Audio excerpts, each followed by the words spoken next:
For my ongoing and, of course, upcoming continual analysis of Genesis, and right now specifically the two different creation stories, it's kind of dynamic. I keep thinking, I got a video, I'm going to put this together, and I look and I see things and I back off a little bit.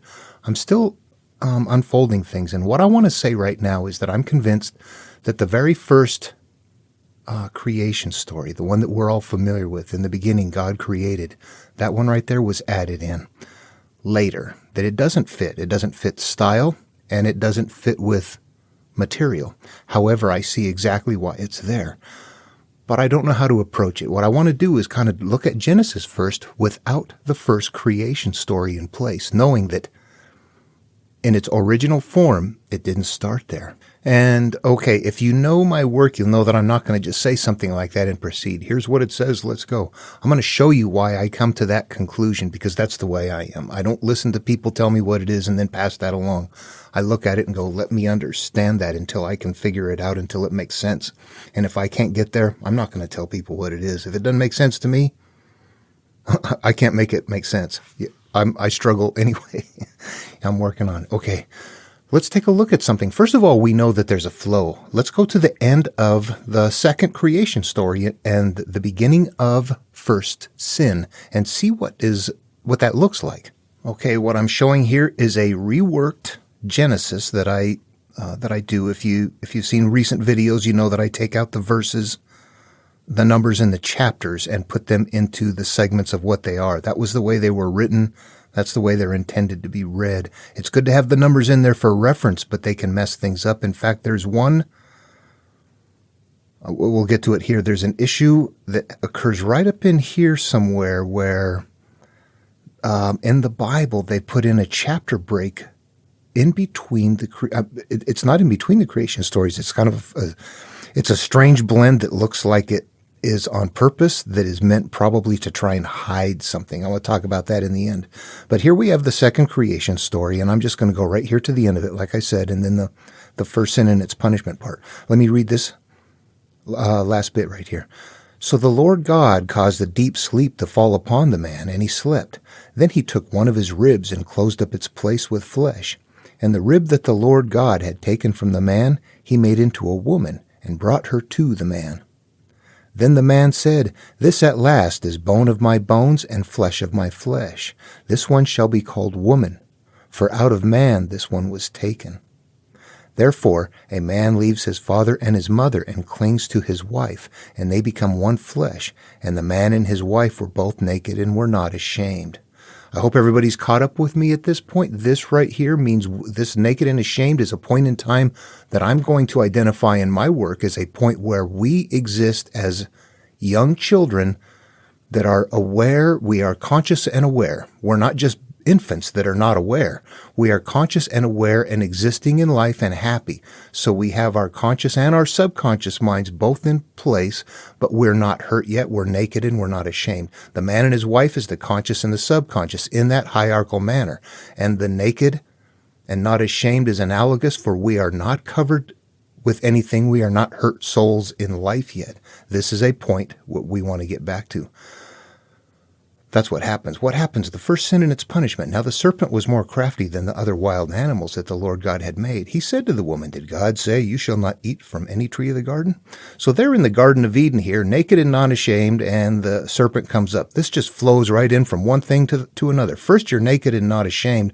Then something's going to happen. You're going to begin experiencing life, and we're no longer going to be naked and unashamed. We are now going to want to cover ourselves.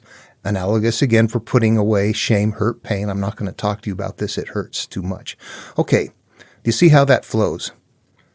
Let's go to the end of the first creation story and see what's happening. We've got the sixth day here. I'm not going to read that. I'll just go down to the end one here, the seventh day. Thus the heavens and the earth were finished in all their multitude. And on the seventh day God finished the work that he had done, and he rested on the seventh day from all the work that he had done. So God blessed the seventh day and hallowed it, because on it God rested from all the work that he had done in creation. These are the generations of the heavens and earth when they were created. And then it would go down to first sin and its punishment. Now the serpent was more crafty than other wild animals that the Lord God had made. He said to the woman, did God not say? All right, I'm going to stop it right there. What I want to talk about is the flow. And from the first story to the second one, it could work. Yeah, you just assume that they're in the garden. I guess you kind of figure that that's what's happening. However, the second one very explicitly flows from when the person was created, when the woman came about, naked and not ashamed, now covering yourself. You can see that that second one belongs there. That's the connection to first sin. The end of the second creation fits there. The end of the first creation can. It doesn't violate anything. It's not, but when you look at the two of them, you go, oh, one of them fits. The other one is just there. The verbiage is different. Boy, if you read it enough, it sounds like when you read the first creation story, it shifts from something Shakespeare wrote to a assembly on how to hook up your horse to your wagon and fix a wheel repair manual. Not quite that extreme, but they don't sound the same. One of them is very artistic and one is not. I've been looking through analogs in both of them. Let me take a look at a couple of things here, just showing you what I'm picking apart. Okay, what I have worked out over time for my own just playing around with this stuff is that every noun and verb they're using is an analog. It means something else. They might directly translate every once in a while, but they may not. Fasting in the physical world means not eating. Fasting in the spiritual world means not taking things in, having a quiet mind. So that sounds like it directly relates. But other things, everything from God, light, earth, heavens, sky, birds, seas, all of those are meant to hold something different that is not what is physically there. When you look at the story, you can either say it's historical, you can say it's artistic, you can say it didn't happen, you can say whatever. But I look there and I see a consistent template that I'm trying to figure out what that is. And as I look at things, I see in the first creation story, the term God shows up 35 times, light 13 times, earth 22 times, sky 6, bird 6. Seas. Let's take a look at the second creation story here real quick. Do I have this right? Yeah, there we go. Okay, see God 11 times, light 0, earth 4, heavens 1, sky, oh shoot, there we go, sky 0. If you start looking at what is in there, you begin to realize that they don't really match up. The first one, light 13 times. The second creation, they don't use light at all. Earth 22 times in the first one, only 4 times in the second. Heavens are only 1 time in the second story. When you start looking at things, you start realizing there's something different contained in there. They have different purposes. Each of these words means something. And it could be difficult. God, let's just go with that one. God is going to be analogous to whatever, there's 2 parts to what God can be. In the beginning, it is something beyond us. It is an automated source that brings us about whatever that is. We are a part of nature. We are emergent from it. Okay, so God is that in the beginning. But as we move along and as we go through the stories, God becomes the higher self, and heaven is that realm where God exists, detached from life, where we're looking at things going, yeah, boy, I see all that stuff that happened. You need to let it go. While the conscious and the subconscious are the two that can't figure it out. The stories are going to unfold in such a way to bring us through a process where those parts are in place. In a hero's journey, your consciousness is the person that is on the journey going back to resolve your past issues or to flood it out, in this case, what's coming up. So even God is an analog. And this is, everything has to be an analog the way I'm going to treat it. You don't grab some things and say, this means this because it doesn't make sense elsewhere. But that one makes perfect sense the way it is, so I'm going to leave it that way. We develop inconsistencies when we do that. So I just one day went, what if you just say everything is an analog? Everything. Not some of it. Not none of it. They're not. They mean something.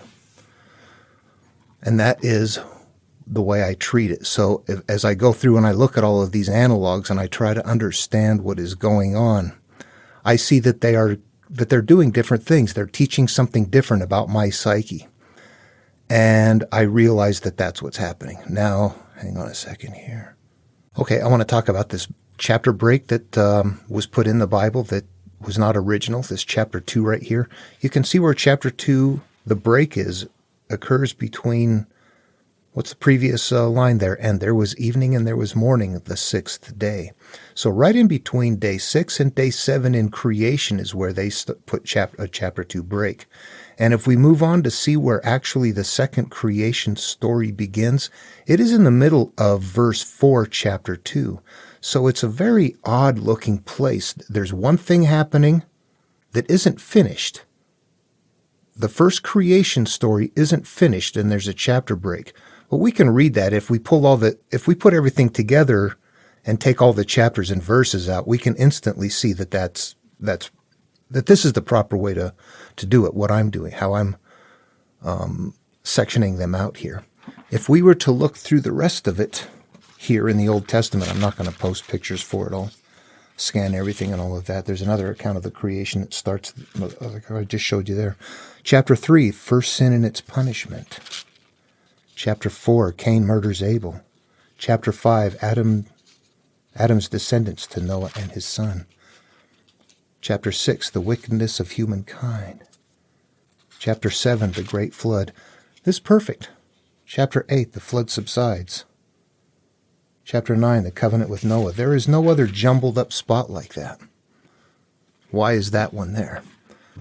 That one right there is meant, I believe, to obfuscate that there was a piece of story put on the front of the original story, and that you can see that transition is there. If you section it out, it's easier to spot it. I think for a lot of people, it's going to be hidden in there in the way that it's done that, just because of the way our minds structure things and we get stuck on things. I think then that I would look at that and go, yeah, that was a Christian that did that in, an early church father. And anyway, okay, so that's another thing about that story I think is weird. You look at that and go, it doesn't fit in a couple of ways. It doesn't sound the same. It doesn't contain the same elements. It doesn't read the same way. And they tried to slide it in, but it still belongs there. It should still be there for two reasons. Number one is that it's showing things that are very, like God is calling things into being in the beginning. We have this idea emerging that anything is possible. Then when we begin to name things, that is when we begin isolating who and what we are. We become ourselves. Once we get far enough along, those parts emerge from that part of the story. Also, the 7 days emerge, and I think that that's going to show up later as parts of the structure of a storytelling network, as a linking place. So-and-so is 7 generations from so-and-so, and then begins a monomyth. A selection process is going to start right there with that person. And I don't think that's everywhere. I just see that a little bit. There's still a lot I'm not seeing and working on. There's a lot to it. I forgot what I'm talking about.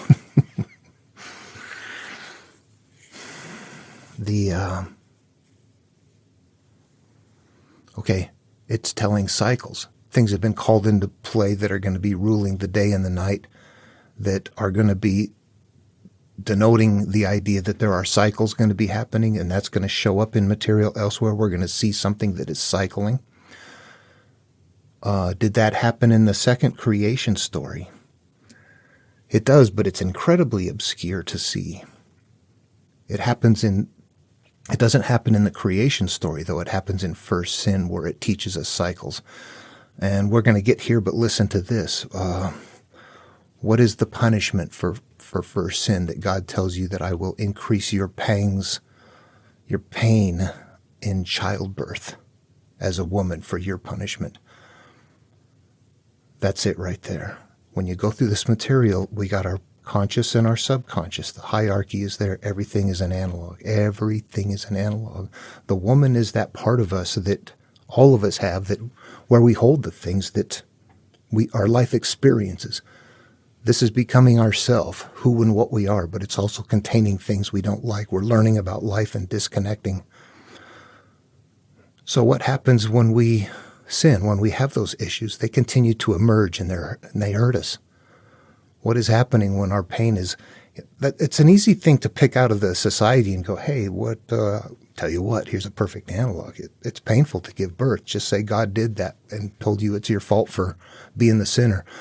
And you're obscuring the idea in there, though, that this belongs to everybody, this teaching, and that's painful birth represents analogously the idea that our demons are emerging again and again. Just another form of it, another way to hold it in verbiage that's conceptually doing the same thing, but it's hard to see it until you read it conceptually. It can't be read as its verbiage. How does it fit up here? How do those terms translate into something that's interactive? So when we get there, what we're going to run into basically is that the man is, you must now work on the land. Your conscious is now, you're stuck on the earth. You're living life connected with what's happening on the planet. You have lost your higher connection to being disconnected from it. You are now connecting to it.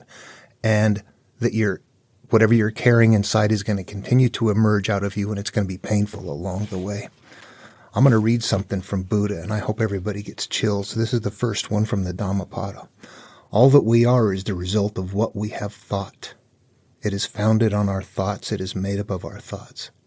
If a man speaks or acts with an evil thought, pain follows him as the wheel follows the foot of the ox that draws the carriage. The evil thought is what we've had that is stored away. That's the shame. That's the sin. That's the first sin. Analogous terms. This is what we're carrying inside of us that's going to be acting out of us. And because it's evil, the pain follows, cycling, the foot of the ox that draws the carriage. We are the ox drawing the carriage. They're analogous terms for who and what we are. They all play out and mirror into the psyche. Buddha just told us, your pangs in childbirth will be intense. Yeah. Okay.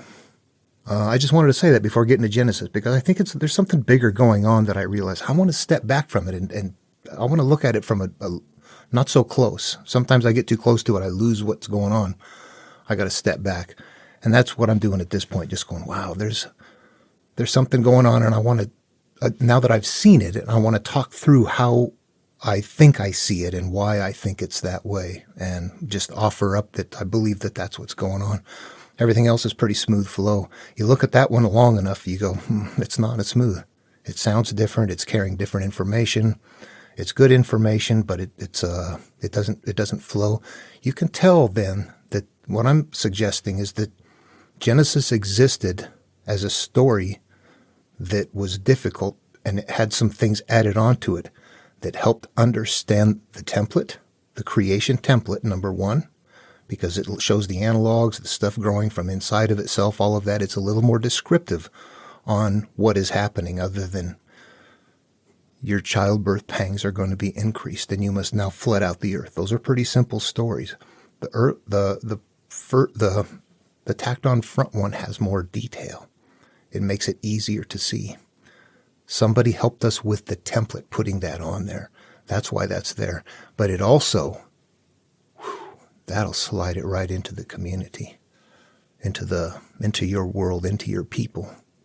It sounds,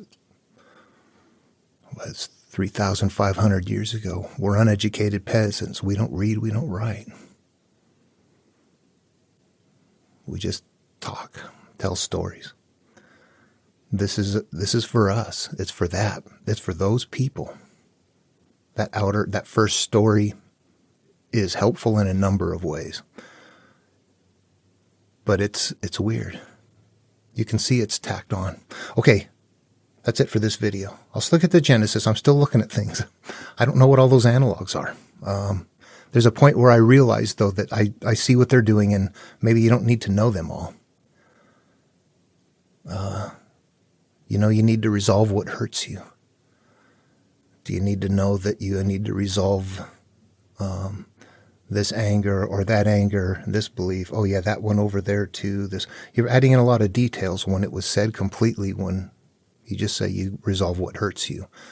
So these stories can become incredibly more complex than they need to be.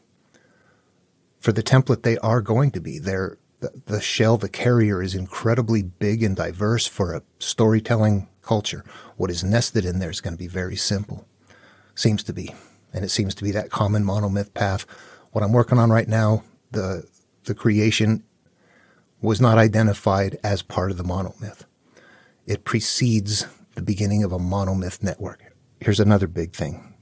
This is important. 7 days, the 7th day of rest. This is probably the most important thing to the people in their culture that are working day to day, that don't have structure, that need to be, yeah, here's time where you go focus on this, you learn about this, we tell you what it's all about.